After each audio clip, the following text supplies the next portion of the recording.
Hello friends, आपका स्वागत है सिविलियन क्लासेस में। तो प्यारे बच्चों, आज हम बात करेंगे डिजाइन ऑफ आरसीसी स्ट्रक्चर का। ठीक है ना। तो प्यारे बच्चों, डिजाइन ऑफ आरसीसी स्ट्रक्चर में अब हमारा सिर्फ बचा हुआ है टी बीम, है ना। तो टी बीम को समाप्त करेंगे और आपका पूरी तरीके से आरसीसी समाप्त हो जाएगा, 100% आरसीसी समाप्त हो जाएगा। ठीक है ना। और अगर किसी प्रकार का प्रॉब्लम होगा, अगर आपको किसी प्रकार का प्रॉब्लम हो तो हमारे नंबर पे, आपको नंबर पता ही होगा, उस नंबर पे कॉल करें, व्हाट्सअप करें। और बहुत सारे बच्चों का ये इंक्वायरी था प्यारे बच्चों कि सर वीडियो नहीं आ पा रहा है। सर देखिए, सबसे शुरू में तो भाई आपको भी पता है कि हम बीमार पड़ गए थे, बहुत ही बहुत ही संकट में पड़ गए थे, बीमारी बहुत बड़ा था। तो कुछ दिन उधर चला गया, इधर लगातार जब हम मूड बनाया वीडियो बनाने का तो लाइन कट गया। 4 से 5 दिन अभी हुआ है, अभी तक लाइन नहीं आया है। ठीक है ना। तो हम अपना जो सिस्टम है वो दूसरे जगह क्या किए हैं, इंस्टॉल किए हैं, तब जाके हम आपको वीडियो भेज रहे हैं। ठीक है ना। और एक चीज, आप लोग को जितना आसान लगता है ना ये वीडियो बनाना, उतना आसान है नहीं प्यारे बच्चों। आपको लगता होगा 20 मिनट का सर वीडियो भेज देते हैं, 25 मिनट का। सर इस 20 मिनट का वीडियो को भेजने के लिए बहुत मेहनत करना पड़ता है। सर देखिए, 20 मिनट का आप सुन लीजिए थोड़ा सा कहानी, उसके बाद हम आपका टाइम ज्यादा नहीं लेंगे, वीडियो पे आएंगे। 20 मिनट का वीडियो बनाने में सर कम से कम बता रहे 1 आवर्स लगता है, कम से कम 1 आवर्स मिनिमम वीडियो बनाना है। फिर वीडियो को बनाकर उसको क्या करते हैं, उसके एमबी को कम करते हैं, तो उसमें कम से कम 30 मिनट लगता है, मतलब कॉम्प्रेस करते हैं। फिर उसको जब हम यूट्यूब पे अपलोड करते हैं तो यूट्यूब पे अपलोड करने में लगभग 1.5 घंटा लगता है सर। क्योंकि सर एक वीडियो सर 4 GB में बनता है। एक 20 मिनट का वीडियो कितना में बनता है, 4 GB में बनता है। और उस 4 GB को अपलोड करने में सर 1.5 घंटा टोटल। सर एक वीडियो बनाने में देखिए तो 2-3 घंटा लग गया सर। तो समझ लीजिए कितना मुश्किल काम है। आप देखते होंगे ऑफलाइन क्लास में जब आप लोग आते होंगे तो 8-8 घंटा 9-9 घंटा पढ़ा लेते थे, लेकिन ऑनलाइन में नहीं हो पाता है। आप किसी का भी देखिए ना, दूसरे किसी भी कोचिंग का देखिएगा तो वो भी 2 वीडियो 3 वीडियो ज्यादा अपलोड नहीं कर पाता। ये तो हम इधर बीमार थे और क्या कर सकते हैं, लाइन का प्रॉब्लम तो कुछ का प्रॉब्लम, है ना। तो आप लोग निश्चिंत रहे, आप लोग को सिलेबस बहुत जल्द समाप्त कर दिया जाएगा प्यारे बच्चों। अब हम आपके सिलेबस पे ही ध्यान देंगे। क्या, सबसे पहले आरसीसी खत्म करने वाले, आरसीसी पूरी तरीके से पहले समाप्त कर लेंगे, फिर उसके बाद कॉन्ट्रैक्ट एंड एनवायरमेंट बहुत जल्द समाप्त कर देंगे। ठीक है ना। चलिए प्यारे बच्चों, चलिए वीडियो पे आते हैं। इसलिए आप टेंशन नहीं लीजिए, ऐसा नहीं है कि हम, आप जब ऑफलाइन क्लास आते होंगे, ऑफलाइन बहुत सारे 6 सेमेस्टर के बच्चे ऑफलाइन में आए हैं, है ना। ऑफलाइन तो चला ही था 6 सेमेस्टर, तो बहुत सारे बच्चे 6 सेमेस्टर में ऑनलाइन ऑफलाइन आए थे, उनको पता है 8-8 घंटा आरसीसी सर जी 6-6 घंटा पढ़ाए आप लोग को। आप ही लोग का बैच का जब बच्चा आया था तो 6-6 घंटा लास्ट में क्या पढ़ाया, आरसीसी पढ़ाया। तो ऐसा नहीं है, पढ़ाना देखिए पढ़ा सकते हैं, लेकिन बहुत सारा अरेंजमेंट का कमी है, बहुत सारा मुश्किलें आ जाती है बीच बीच में। एक वीडियो को बनाने में 2.5 घंटा 3 घंटा लग जाता है, तो इतना आसान नहीं है प्यारे बच्चों। 4 सेमेस्टर देखना भी होता है, 1-2 वीडियो उसको डालना है, 2 वीडियो आपको डालना है, तो मुश्किल पड़ जाता है। उसमें भी कभी लाइन नहीं आया, कभी बीमार पड़ गए। अभी भी आप, मेरा आवाज जो है ना बैठा हुआ, आप देख रहे होंगे मेरा आवाज क्या है, अभी भी बैठा हुआ है प्यारे बच्चों। ठीक है ना। चलिए वीडियो पे आते हैं प्यारे बच्चों। चलिए, अब प्यारे बच्चों हम बात कर रहे थे टी बीम के बारे में, है ना। टी बीम, तो टी बीम में हमने एक वीडियो अपलोड कर दिए थे, अब ये दूसरा वीडियो जा रहा है। ठीक है ना। तो प्यारे बच्चों अब हम बात करेंगे इफेक्टिव विड्थ। सबसे पहले आपको टी बीम का पहला वीडियो बढ़िया से देख लेना है, क्योंकि टी बीम का जो पहला वीडियो है उसी पे आधार है पूरा टी बीम। ठीक है ना। तो टी बीम का सबसे पहले पहला वीडियो आप लोग देख लीजिए। ठीक है ना। अब देखिए प्यारे बच्चों, एक बात आता है इफेक्टिव विड्थ ऑफ फ्लेंज का। क्या बात आता है, इफेक्टिव विड्थ ऑफ फ्लेंज। देखिए प्यारे बच्चों, इफेक्टिव विड्थ होता क्या है। मान लीजिए प्यारे बच्चों, ये आप देख रहे हैं टी बीम फ्लोर सिस्टम है, टी बीम फ्लोर सिस्टम है। देखिए कैसे टी बीम है प्यारे बच्चों, T beam L beam, T beam या बीम फ्लोर सिस्टम बोलिए, बीम फ्लोर सिस्टम है। इसमें टी बीम भी है और एल बीम भी है। देखिए कैसे, यहां से प्यारे बच्चों हम कट कर दिए। देखिए ये देखिए आपका एक टी बीम दिख रहा होगा, ये टी बीम है, ये टी बीम है, एक एल बीम है, ये भी एक एल बीम है। तो प्यारे बच्चों, इस टी बीम और एल बीम का कितना इफेक्टिव विड्थ है, मतलब कितना विड्थ इस पे आएगा, कितना विड्थ इस पे आएगा और कितना विड्थ इस पे आएगा, है ना। तो इफेक्टिव विड्थ हम लोग जानना चाहते हैं। तो देखिए प्यारे बच्चों, इफेक्टिव विड्थ ऑफ फ्लेंज अगर हमको जानना है तो देखिए, अगर कोई टी बीम का जानना है, किसी टी बीम का इफेक्टिव विड्थ जानना है तो इफेक्टिव विड्थ का फॉर्मूला होता है, इफेक्टिव विड्थ ऑफ फ्लेंज का फॉर्मूला होता है L0/6। याद रखिएगा, ये L0 है, ये 6 है, 6 सिग्मा नहीं है। L0/6 plus BW plus 6DF। ठीक है ना, ये किसका, टी बीम का। और एल बीम का आपका होता है L0/12 plus BW plus 3DF। ठीक है ना। यहां पर देख लीजिए प्यारे बच्चों क्या क्या टर्म है। तो BW है आपका पहले L0 है इफेक्टिव लेंथ, इफेक्टिव लेंथ, या इसी को हम बोलते हैं length between point of कॉन्ट्राफ्लेक्शन।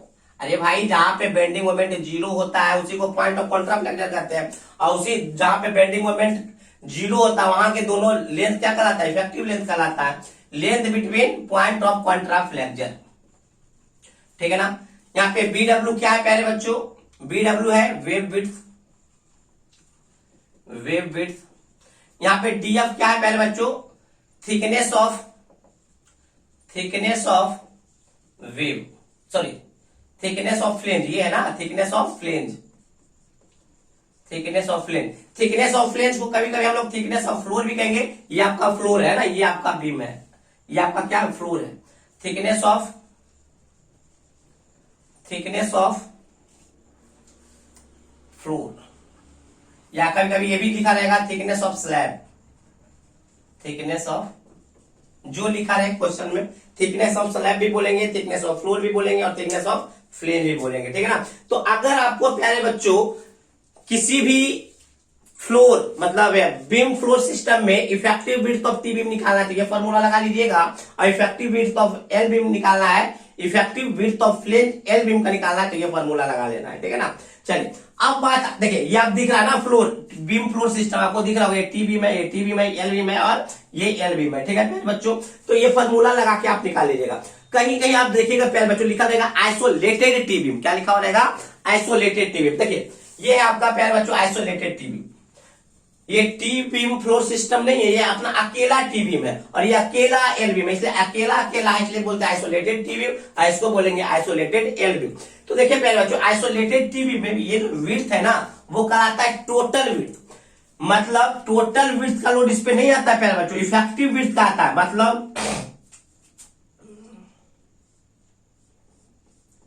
Total width कितना प्यारे बच्चों ये, बट इफेक्टिव विड्थ कम होता है। क्यों, कुछ पार्ट का लोड इस पे नहीं आ पाता, कुछ पार्ट का लोड इसमें नहीं आ पाता। ठीक है ना। तो हमको निकालना होता है आइसोलेटेड टी बीम का भी, आइसोलेटेड टी बीम का भी इफेक्टिव विड्थ निकालना होता है, इफेक्टिव विड्थ ऑफ फ्लेंज निकालना होता है। तो इसका फॉर्मूला होता है आइसोलेटेड टी बीम के इफेक्टिव विड्थ ऑफ फ्लेंज का फॉर्मूला होता है एल नॉट बटे L naught by B plus 4 plus BW। यहाँ पे बी क्या है प्यारे बच्चों, यहाँ पे बी है आपका टोटल विड्थ ऑफ फ्लेंज, क्या है, टोटल विड्थ ऑफ फ्लेंज, निकाल रहे हैं इफेक्टिव विड्थ ऑफ फ्लेंज।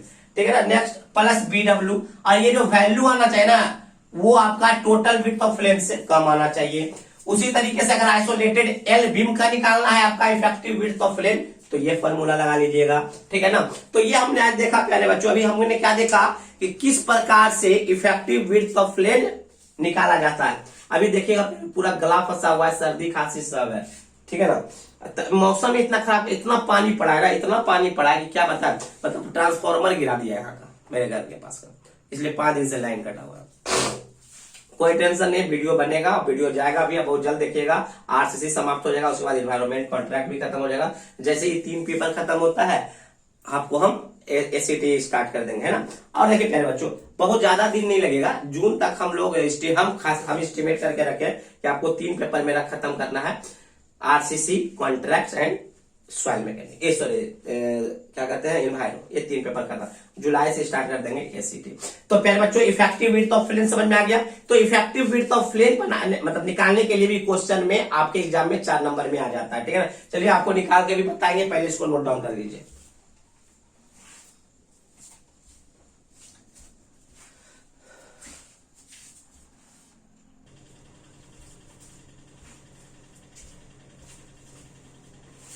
तो पहले बच्चों इफेक्टिव विड्थ ऑफ फ्लेंज पे एक न्यूमेरिकल्स देख लेते हैं।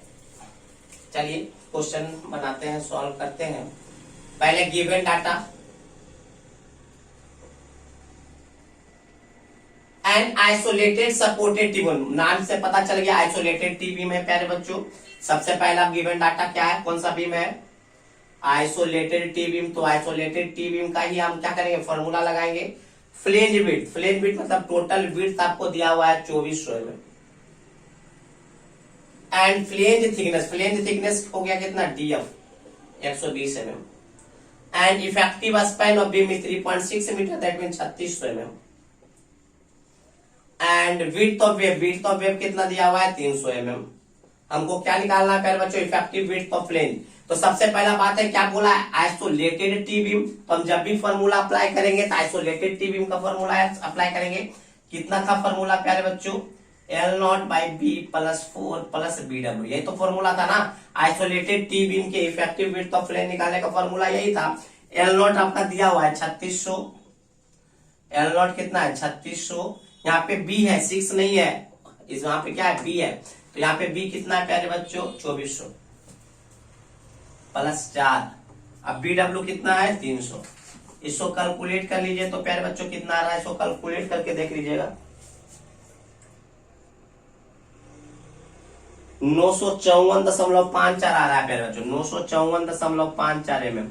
और देखिए प्यारे बच्चों ये आपका 2400 mm से कम भी है, मतलब नोट ग्रेटर देन 2400 mm है, मतलब 20 से ज्यादा नहीं, तो आपका इफेक्टिव सही है 954.54 mm।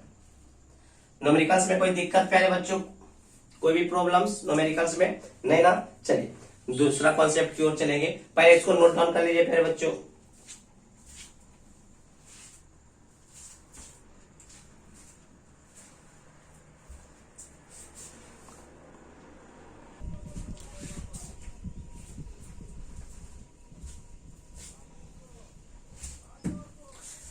तो प्यारे बच्चों अब आप लोग हेडिंग दे दीजिएगा, calculation of actual depth of neutral axis. देखिए प्यारे बच्चों maximum depth of neutral axis का फॉर्मूला तो हमको पता है, कोई सा बीम हो, टी बीम हो या, तो 0.53D, 0.48D और 0.46D होता है ना maximum.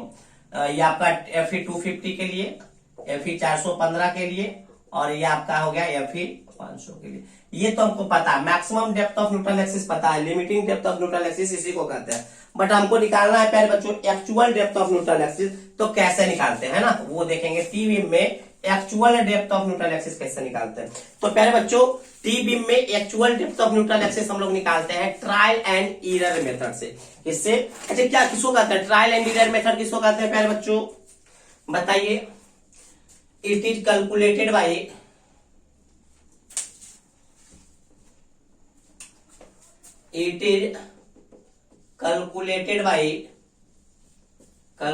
By trial and error method.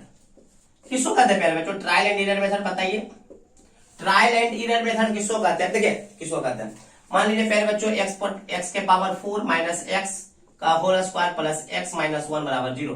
अगर हम यहाँ से x का वैल्यू निकालने के लिए कहेंगे, बताइए x का वैल्यू कितना होगा, तो नहीं पता है, जिसमें हम क्या करेंगे ना, पहले x पुट करते हैं, देखते हैं 0 आया कि नहीं, 2 पुट करते हैं, इस प्रकार से पुट करके मतलब आंसर को पुट करते हुए हम मिलाते हैं कि आंसर मेरा सही है कि नहीं। तो ये सब ट्रायल एंड एरर मेथड होता है ना, तो इसी मेथड पे हम लोग अप्लाई करेंगे। तो देखिए प्यारे बच्चों इसमें क्या होता है ना, actual depth of neutral axis निकालने के लिए टी बीम में खासकर हम क्या करते हैं, 3 केस एज्यूम करना पड़ता है। पहला केस क्या है प्यारे बच्चों, पहला एजम्पशन क्या होगा, case 1।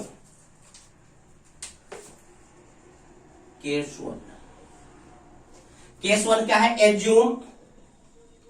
Assume actual depth of neutral axis lie within the फ्लिंज। That means प्यारे बच्चों मान लीजिए प्यारे बच्चों ये आपका टी बीम है, हमको पता है ये आपका फ्लेंज है और ये आपका वेव है। तो क्या बोला है, पहला केस क्या हमने माने, इसको थोड़ा सा ध्यान से समझिएगा, थोड़ा सा पेचीदा है, सबसे बड़ा यहाँ पे फॉर्मूला वगैरह बनने लगता है, तो थोड़ा सा ध्यान से देखिएगा, ठीक है, समझने का कोशिश कीजिएगा। देखिए हम बात कर रहे हैं कि सबसे पहले actual depth of neutral axis कैसे निकाला जाता है टी बीम का, तो हमने बोला ट्रायल एंड एरर मेथड से निकाला जाता है। पर सबसे पहले हम क्या करते हैं, एज्यूम करते हैं। क्या एज्यूम करते हैं, actual depth of neutral axis जो है ना light with in the flange. हम ये मान के चलते हैं कि actual depth of neutral axis जो है ना वो फ्लेंज के अंदर ही लाई कर रहा है। देखिए ये फ्लेंज है, ये आपका वेव है, तो फ्लेंज के अंदर ही लाई कर रहा है। मान लीजिए यहाँ पे आपका है एक्चुअल न्यूट्रल एक्सिस, ये आपका क्या कहलाएगा, विड्थ ऑफ फ्लेंज कहलाएगा, इफेक्टिव विड्थ ऑफ फ्लेंज है प्यारे बच्चों। अब देखिए प्यारे बच्चों अगर आपका विथिन द फ्लेंज है, विथिन द फ्लेंज अगर लाई कर रहा है, तो हम इसको क्या ट्रीट कर सकते हैं, इसको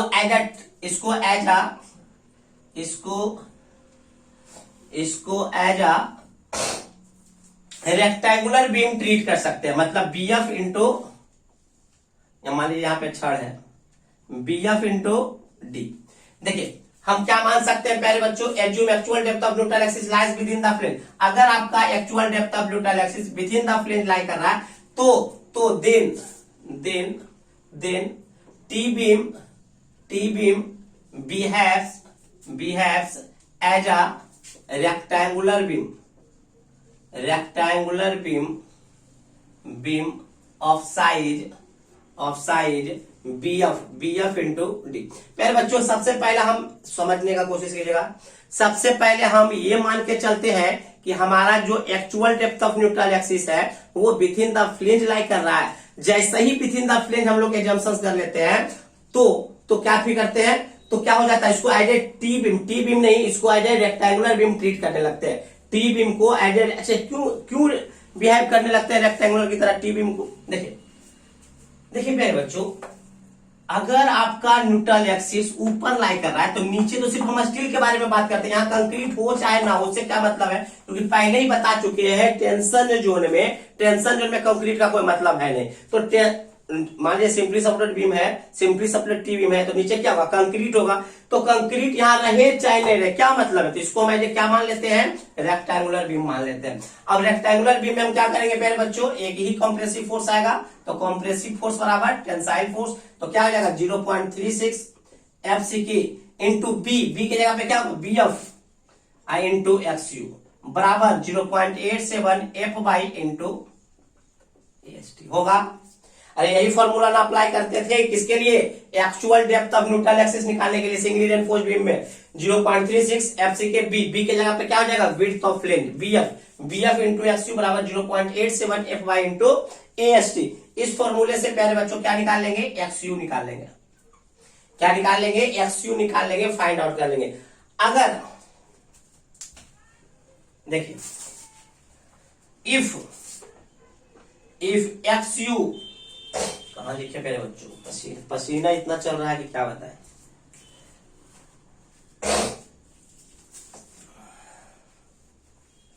देखिए इफ एक्सयू लेस देन डीएफ, देखिए ये आपका डीएफ है प्यारे बच्चों, अगर जो आप एक्सयू निकाले हैं वो डीएफ से कम आ गया, डीएफ से कम मतलब डीएफ ये है और डीएफ से भी कम आ गया एक्सयू, तो क्या हम जो माने हैं वो सही माने कि नहीं। हम क्या माने थे कि actual depth of neutral axis flange के अंदर लाई कर रहा है, तो अगर एक्सयू का वैल्यू इस डीएफ से कम है, डीएफ से कम होगा तो ऊपरे होगा मतलब क्या होगा, फ्लेंज के अंदर होगा। तो our assumptions is right, then T beam treat as a rectangular beam, अगर प्यारे बच्चों यहां से आप एक्सयू निकाले और एक्सयू डीएफ से कम आ गया तो हम क्या जो माने वो सही आ गया, तो पूरे टी बीम को रेक्टेंगुलर टी बीम मानते हुए आप सारा काम कर सकते हैं। ठीक है प्यारे बच्चों, बट ऐसा नहीं आया, एक्सयू का वैल्यू अगर ज्यादा आ गया तब क्या करेंगे, तो पहले इसको नोट डाउन कीजिए प्यारे बच्चों, तब बताएंगे। जल्दी नोट डाउन कीजिए, वीडियो पॉज करके जल्दी नोट डाउन कीजिए, इसको मिटा देंगे। पॉज कीजिए और नोट डाउन कीजिए। चलिए नोट डाउन हो गया होगा। देखिए प्यारे बच्चों,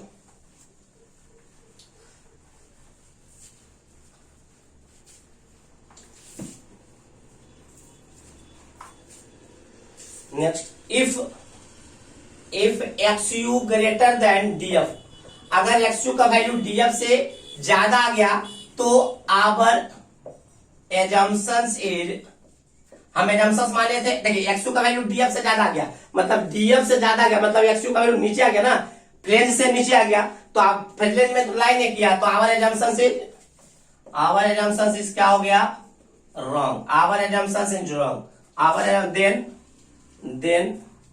then go to case number 2 and 3। हम क्या बोले प्यारे बच्चों, अगर एक्सयू का वैल्यू डीएफ से ज्यादा आ गया तो हमारा एजम्पशन गलत हो गया, और कहां जाना होगा आपको, केस नंबर 2 और 3 में। अब केस नंबर 2 एंड 3 क्या है वो हम आपको दिखाएंगे, सबसे पहले आप इसको नोट डाउन कीजिए।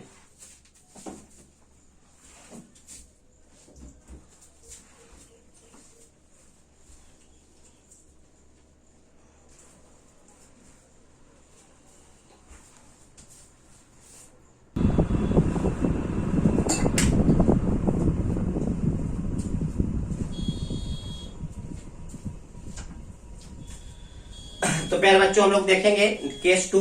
पहला केस 2 क्या होगा कि XU का जो वैल्यू होगा ग्रेटर देन DF से आ जाएगा, तो हम जाएंगे केस 2 की तरफ।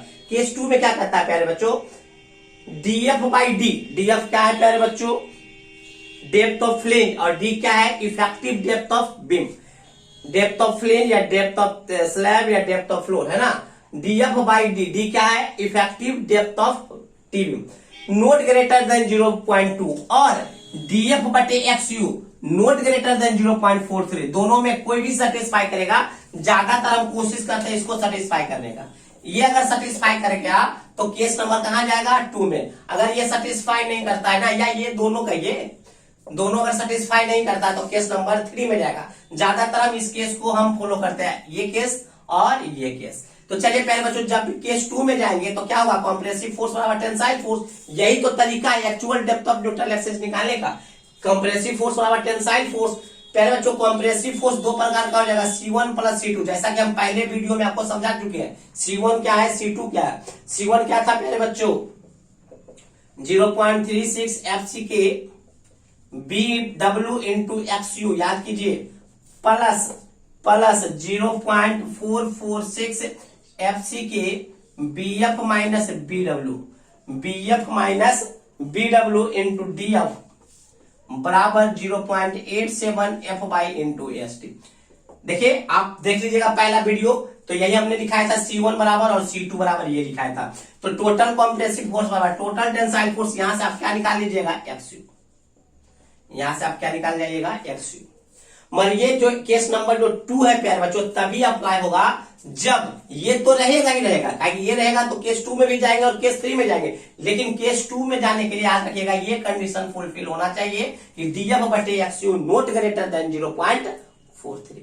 ठीक है, चलिए अब हम केस 3 की तरफ चलेंगे, इसको नोट डाउन कीजिए।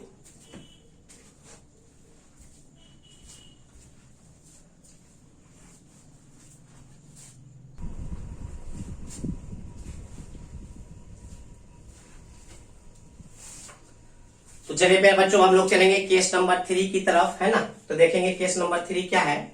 केस नंबर 3 क्या कह रहे हैं बच्चों, XU ग्रेटर देन DF। तो देखिए ये कंडीशन तो आपका केस नंबर 2 में ही था, तो हमने पहले ही बताया था जब XU ग्रेटर देन DF हो जाएगा तो या तो केस नंबर 2 और केस नंबर 3 में जाएगा। दोनों केस ये वाला तो कॉमन है। उसमें था पहला जो DF by D note greater than 0.2, मगर केस 3 में ग्रेटर देन 0.2। DF बटे XU नोट ग्रेटर देन 0.43 था केस 2 में, ग्रेटर देन है आपका केस 3 में। चलिए इस केस में भी अगर actual depth of neutral axis निकालना है तो C बराबर T मतलब कंप्रेसिव फोर्स, दोनों कंप्रेसिव फोर्स बराबर tensile force 0.36 FCK BW into XU plus 0.446 FCK BF minus BW, और DF के जगह पे खाली BF हो जाता है प्यारे बच्चों। इतना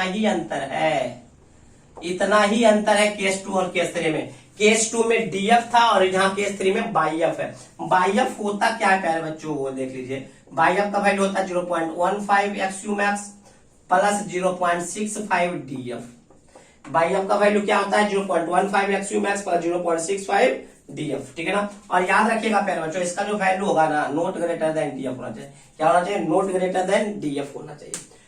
तो याद रखिएगा प्यारे बच्चों, जैसे ये केस आएगा तो हम कहां चले जाएंगे, ये फॉर्मूला लगाएंगे, मतलब DF के जगह BF लगाएंगे। BF का फॉर्मूला ये होता है। तो इस प्रकार से हम लोग क्या निकाल लेंगे, actual depth of neutral axis. Critical तो हमको पता ही है, XU मैक्स निकालने के लिए तो पता ही है। अब हम लोग एक्चुअल निकालने के लिए भी सीख गए।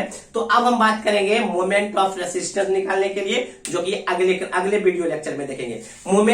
Moment of resistance T beam में निकाला जाता है, इसमें कोई डिजाइन नहीं किया जाता है। ठीक है प्यारे बच्चों, टी बीम में सिर्फ मोमेंट ऑफ रेसिस्टेंस निकालने के लिए ही आता है। ठीक है ना। तो मोमेंट ऑफ रेसिस्टेंस निकालने का फॉर्मूला हम अगले क्लास में सीखेंगे। आज के लिए बस इतना ही, बस ये तीनों केस। हाँ, अब बहुत सारे बच्चों को ये सारा केस समझ में नहीं आया होगा, तो जब हम न्यूमेरिकल्स करेंगे ना तो आपको सारा केस समझ में आ जाएगा। बट आप इसको थ्योरी लिख लीजिए कॉपी में और बेहतरीन ढंग से 2 बार 3 बार रीड कीजिए। जब हम न्यूमेरिकल्स बताएंगे अगले क्लास में तो आपको सारा कुछ समझ में आ जाएगा। ठीक है, चलिए देखिए, आप लोग को लग रहा होगा प्यारे बच्चों 22 मिनट 27 मिनट का वीडियो बना है, लेकिन इसको बनाने में प्यारे बच्चों 1 घंटा से ऊपर लग गया है। और पसीना देखिए, पूरा लगता होगा हम भीग गए हैं। तो इतना आसान नहीं होता प्यारे बच्चों, बहुत सारा मेहनत करना पड़ता है, इसीलिए वीडियो नहीं जा पाता है जल्दी। ठीक है ना। तो वीडियो जाएगा, निश्चिंत रहिए, हम खुद टेंशन में है। ऐसा नहीं है कि आप लोग का पैसा रख के हम लोग खुश रहते हैं, ऐसा नहीं। अगर हम पैसा लिए प्यारे बच्चों तो डिलीवर करना भी हमारा काम होता है, ठीक है ना। तो आप लोग को ठगने का काम हम लोग नहीं कर रहे हैं। कितना बच्चा ये भी लिख देते हैं कि सर पैसा लेकर सूद गए हैं, ठग लिए हैं। तो ऐसा कोई बात नहीं है प्यारे बच्चों, मेहनत अभी करना चाहते हैं, ऐसा नहीं कि नहीं करना चाहते हैं। बट बीमारी आ गई, अभी भी हम बीमारी है, आवाज से आपको ऐसा फील होता होगा, ठीक है ना। कल परसों ठीक हुआ और ये 5 दिन से बीमारी में भी हम दे देते हैं, बीमार है ना उसमें भी हम आपको वीडियो दे देते हैं। बट 5 दिन से प्यारे बच्चों लाइन नहीं है, 5 दिन से लाइन नहीं है, और बिना लाइन का तो वीडियो बनेगा नहीं। तो आप सोचते होंगे सर आपका मोबाइल कैसे चार्ज रहता है, तो सर मोबाइल जो चार्ज होता है दूसरे के, मतलब भैया वाले घर में जाकर हम लोग क्या करते हैं, मोबाइल चार्ज कर लेते हैं और 24 आवर्स रहता है। लेकिन वीडियो बिना लाइन का कैसे बनाएंगे प्यारे बच्चों, आप ही सोचिए। हाँ, कॉन्ट्रेक्शन अकाउंट का जो लास्ट वीडियो गया है वो बिना लाइन का गया, कैसा लगता होगा, अच्छा नहीं आता है प्यारे बच्चों, ठीक है ना। तो हम खुद कोशिश करें कि आप लोग को अच्छा से अच्छा क्वालिटी मेंटेन करें, वीडियो भी देते रहे, ठीक है प्यारे बच्चों। तो आप लोग नाराज ना हो, वीडियो जाएगा, टाइम से जाएगा, आपको लेट नहीं होगा। ऐसा नहीं कि आपका एग्जाम जून जुलाई में होने वाला है, ठीक है ना, अभी टाइम है उसके लिए प्यारे बच्चों, ठीक है ना। तो चलिए आज के लिए बस इतना ही, थैंक यू।